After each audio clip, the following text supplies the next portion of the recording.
Well, we are so pleased that you're joining us for our very special feature, Coffee with a Commissioner. And we are very pleased to welcome Commissioner Robin Knapp. Commissioner Knapp, we're so glad that you're here. Thank you for joining us. Well, I appreciate you guys inviting me. I think it's great. Obviously, you are one of our newer commissioners, just having served for about the last 5 months or so. Thereabouts. And so we want to talk about kind of what brought you to that. And we'd like to begin really with where you're from and where you grew up and kind of bring it forward. Well, first I'm a service brat. My father was in the Army and then, well actually he was in the Army, the Air Force, and then he went into government service, so I moved around. But when he retired from the Air Force, we moved to North Florida. So I consider North Florida up in the Panhandle, my hometown. I'm from Fort Walton Beach. I subsequently went to Florida State University, which is in Tallahassee. Right. And I spent 4 years in the Air Force as a lieutenant. Went through the ROTC program. And when I was in the Air Force, I was part of the Air Force Office of Special Investigations. They did all the criminal investigations within the Air Force and all the counterterrorism, all the counterintelligence type operations. But towards the end of my active service, I was approached by NIS, and which is now NCIS. They're a federal law enforcement agency for the Department of Navy, and so I applied. I was accepted, and I got out of the Air Force and spent the next 25 years with NCIS. 22 of those years, which were spent here at Camp Lejeune, because I was reassigned here in 1990. Okay. It was my first exposure to North Carolina. But prior to that, I'd been overseas with my father tremendously. My mother is Korean, so I'm half Korean. And we spent a lot of time in Korea, in Japan. I've spent some time in the Philippines. So I've been all over the world on that side, so to speak. And then when I was with NCIS, I stayed in Japan for 3 years. And then I moved to Camp Lejeune. And I actually stayed in Lejeune for 22 years. And I ended up retiring out of Camp Lejeune because I didn't want to leave. Such a great way to kind of segue to the next question. You didn't want to leave. What was it about here that made you want to stay? Well, I'll say this. When I first got here in 1990, in September of 1990, I did want to leave. But after about 2 months, I met the people, and I was involved with a lot of special operations, undercover operations, undercover narcotics operations, and I was in charge of our unit at the time with NCIS, so I got a chance to meet the local police department people, the sheriff's department people, and I eventually fell in love with this area because it reminded me of North Florida. Right. And I didn't want to move, and then my kids were growing up, and after a course of some years, they were at that age that I didn't want to take them out of middle school or high school, and I wanted them to have one place where they could call home, and it just kind of rolled into that. I was lucky to dodge a bunch of assignments to get me transferred, and I was very fortunate to get promoted in place and to get the right position while I was here. So when it came time for me to finally move, and they were trying to reassign me because I'd been here so long, I had enough time to retire, and my wife is from North Carolina. So this was the perfect opportunity. And plus my father, my mother passed away in 2003, and my father came here to live. And so it just made sense to stay here. And plus, after all these years, Onslow County became my home because of the people. Right. A lot of the cops that I worked with, the people that I've met here became friends. My kids knew their kids, and it just kind of evolved into that particular situation where this was home, my roots are here. So I decided to stay here after I retired. Everything just kind of conspired and came out, worked for the best. Yeah, I think so. There's a plan. I believe there's a plan. There's a reason for everything, and there's a reason why I was able to stay here this long. Right. And I wouldn't change it because the people here are fantastic. I have friends here that are, they're going to be my friends forever. They're like family, and I didn't want to uproot and leave.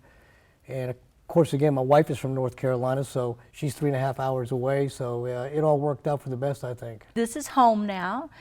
You all have decided this is it, and then you decide to get involved, even after your retirement, with the community on many different ways, I understand. What are some ways beyond just a commission that you've kind of worked within the community or become part of the community beyond the workplace? I was involved in the sense after I retired with the local community. I saw some things and I felt I had the experience and the knowledge to maybe help out. I didn't know at the time what I wanted to do, But I did have this inkling to possibly get involved to assist the citizens on a government level, because there were some things that I saw that I didn't agree with. Right.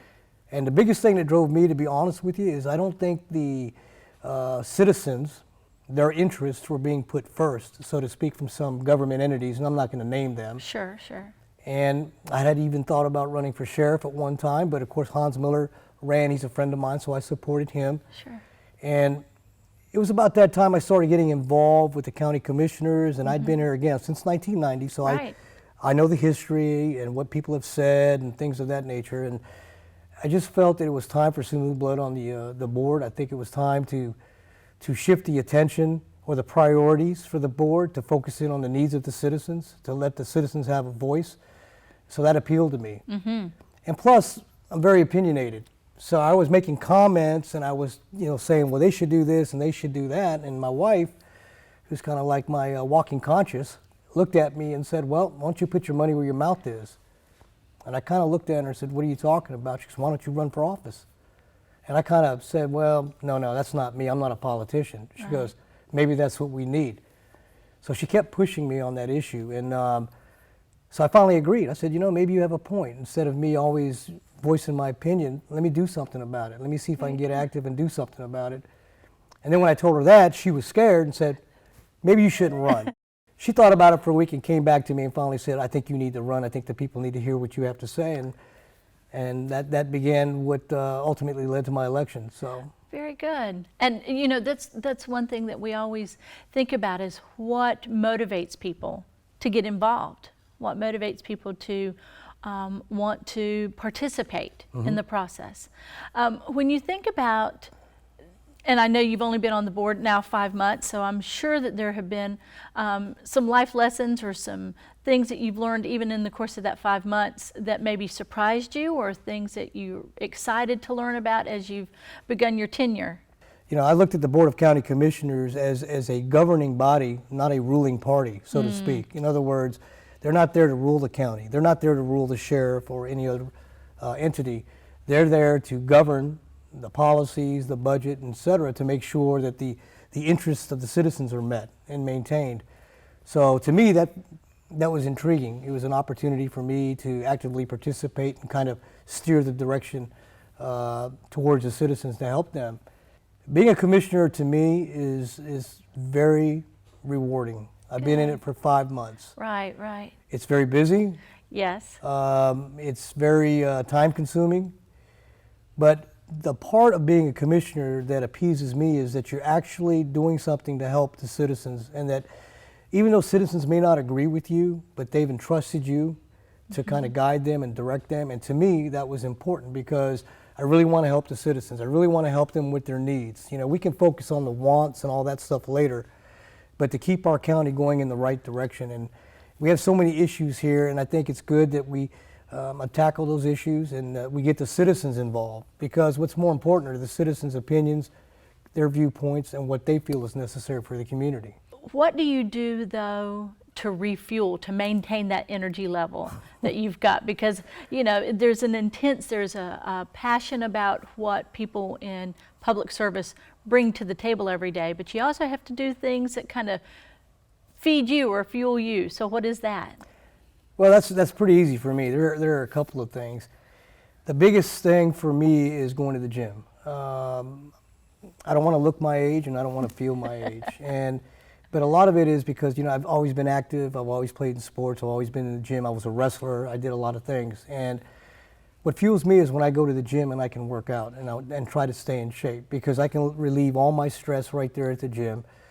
And mentally, it benefits me to clear my head for some me time, but it also helps me physically. And that's my escape away from everybody. Now, you also mentioned that you like to ride motorcycles. Absolutely. So you kind of got a little twinkle. That must be a long-standing passion, something that you... It is. I ride a Harley, and I've had other bikes before that. And a lot of people don't realize that, I have about 26 tattoos. Okay, and I'm proud of my tattoos. And they all tell a story. Every one of them, actually. Every one of them was designed for a particular reason, reference my life, my kids, and I know that people have this stereotype of people that wear tattoos, which I think is the biggest mistake that you can make, because some of the nicest people you ever meet in your life have long hair and they wear a bunch of tattoos, but that's me. Right. And I wasn't going to change me because I do have a passion for motorcycles. My wife loves to ride as well. You know, so yeah, you could classify us as bikers. We like to go to the bike week and things like that and spend time with other bikers. Plus, I'm part of a motorcycle club here, the Blue Knights Motorcycle Club, which is a law enforcement motorcycle club. And part of the reason why that club was formed was to get rid of the stigma that all bikers are bad. You know, there's only a small percentage, the 1%, that are bad. But the rest of the people are motorcycle enthusiasts or motorcycle clubs that ride. They ride for fun, to be with each other, to help with charities and things like that. So it's a definite passion of mine. And I think if somebody saw me on my motorcycle and my vest and my do-rag and all that, they wouldn't recognize or know that I'm a commissioner. But to me, that's a good thing, because I'm just like everybody else. When I became commissioner, I didn't magically don on a cape and a suit and now I'm part of the establishment. That's not what it's about. It's still me. Right. I just have a different responsibility. So I think that works a lot in my favor with the people, because they can relate to me. I'm just like them. I'm one of them. Tell us a little bit about your family, because we know that behind every successful person is a framework, is a support system that makes it possible. You said your wife was the one who kind of encouraged you to get involved in politics. So tell us a little bit about them, if you will. Well, I'll say this. I was married the first time. This is my second marriage. I was married the first time for 24 years, and we have 2 beautiful kids together, and they're grown. And then, you know, things happen in life. So we ended up getting divorced, and about 5 years later, I remarried my current wife. We met, and we both vowed we would never get married again. And you know how that goes. We started talking, and we had a lot of things. We were very compatible, and we just happened to fall in love, and we ended up getting married.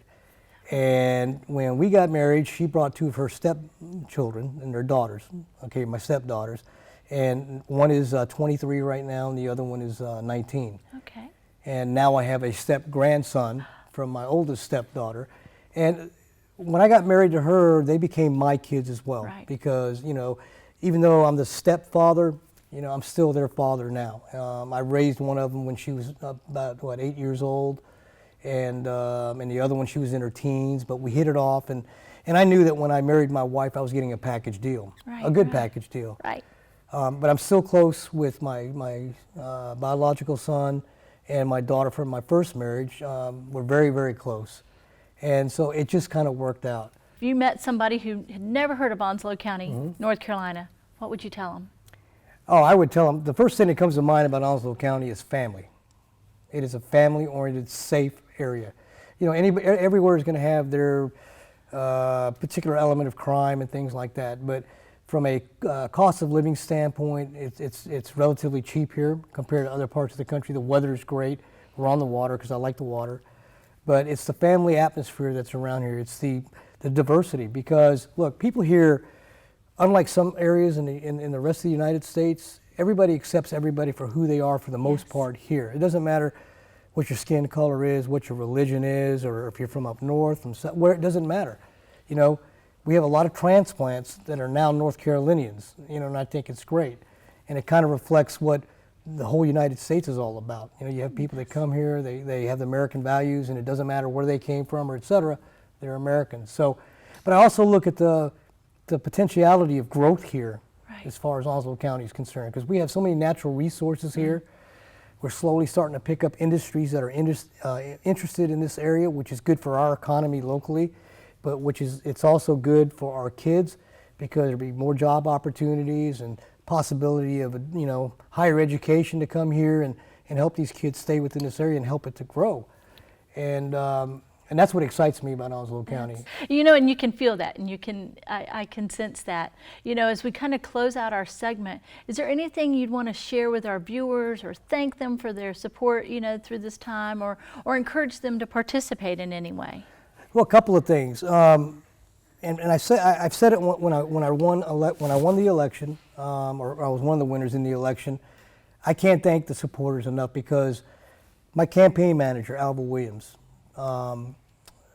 is an elderly woman, very smart in politics, but I fell in love with her, and she is my adopted mom. Oh. I talk to her every day, sometimes 2 or 3 times a day, and she keeps me in check as well. And she educated me on Onslow County, educated me on how things are in history and things like that.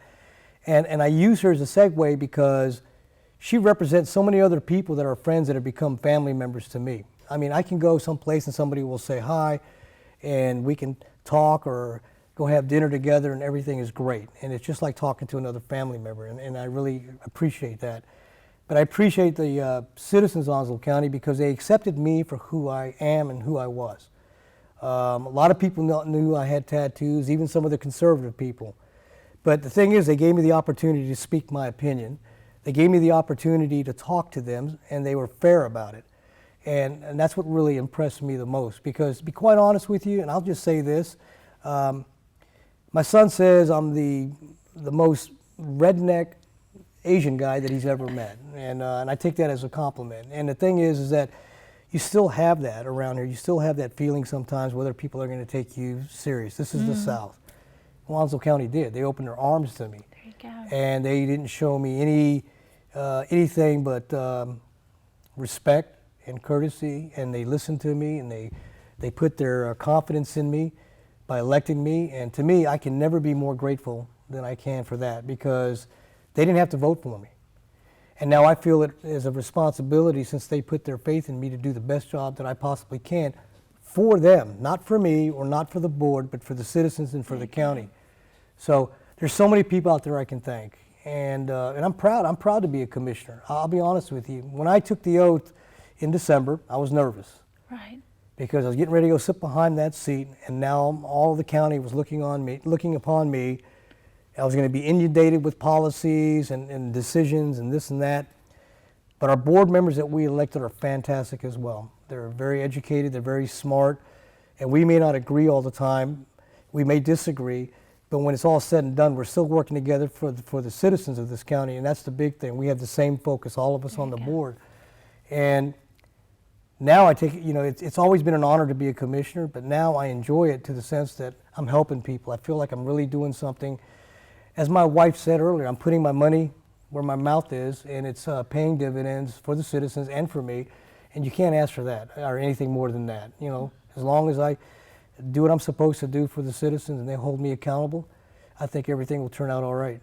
Well, I can't ask for a better closing statement than that, Commissioner Robin Knapp. This has been a great time to just visit. We thank you for being here for this kind of inaugural series with all of the commissioners, and we are so pleased to have you join us today. Well, I just wanted to say this is a great idea. I think this goes to the transparency segment. I think that the citizens, we owe it to the citizens to let them know who we are, and to let them know we're just citizens like them. And I think this is a wonderful idea. I got to give kudos to Riley Eversole. Oh, yeah, they did a great job. It was a concept that she ran with. Absolutely.